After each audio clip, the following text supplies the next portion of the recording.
Wednesday, 74 degrees on Melrose Mountain, Tryon, North Carolina. Beautiful sunlit day, and going to be a gorgeous day all day today. You might be able to hear the leaf blower blowing in the background, and Lois is out cleaning the driveway off with the leaf blower. Spiritual markers. They're so important. In the book of Joshua, chapter 4, verse 3, the priests were asked to take 12 stones from the center of the now dry Jordan River as they crossed over, and to bring them to the other bank and to lay them out in remembrance of the crossing. It was a spiritual marker. It was a time when they stepped out on faith, when the Jordan was overflowing its banks, probably at the worst time you could possibly try to cross. And they crossed over on dry ground, but not until they got the soles of their feet wet. That is, God didn't back up the water until they got their feet wet. There's spiritual markers in other places in Scripture when they set up the stones in Gilgal as a remembrance of the safe crossing.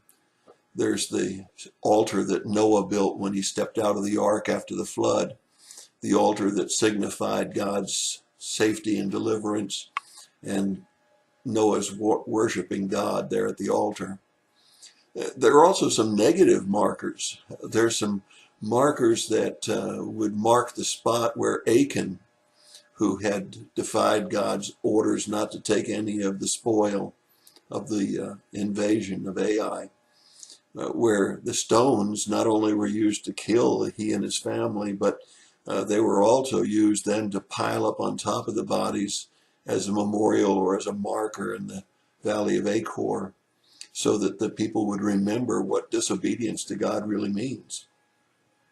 There's remembrance that we find in the New Testament that Jesus, in Luke chapter 17, took the cup and he took the bread and he said, "Do this in remembrance of me. As often as you do this in remembrance of me." You see, there's a lot of spiritual markers, and my guess is that you have had times in your life when you were tested, when you had faith in God, and as a result of your faith in God, you passed the test. And what you should do whenever you do that is to drive down a stake. Write it in a little spiritual notebook. Remember how I was tested when I lost my job. Remember how I was tested when I had a health scare. Remember how I was tested when I went through difficult relationship problem. Remember all of these different testings, and when you come through them, drive a stake down, saying, "I've been there, I've done that, I got the t-shirt." And you'll remember those spiritual victories that you had.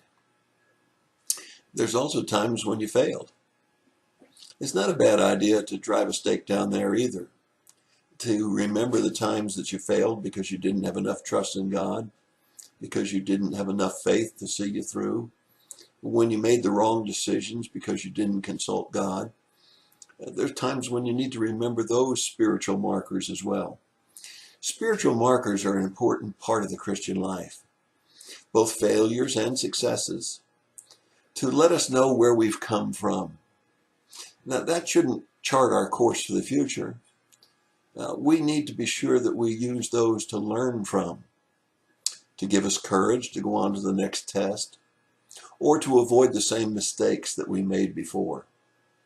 Yes, Joshua, when he crossed over the Jordan, had the priests take 12 stones.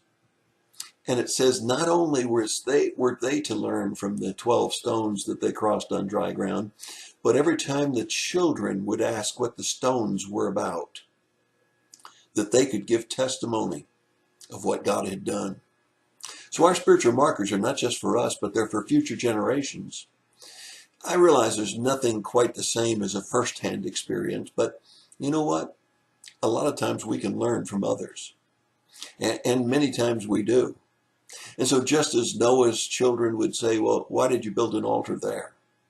Or just as the people of Joshua's day would ask about the stones on the other side of the Jordan, or just as the people of Joshua's day might ask, "What's that pile of stones down there in the valley of Achor?"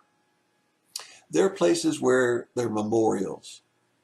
Just as when we pick up bread and we take the cup, we remember Jesus who died for us. Spiritual markers. They're an important part of life. That's your thought for the day. God bless you and have a great day.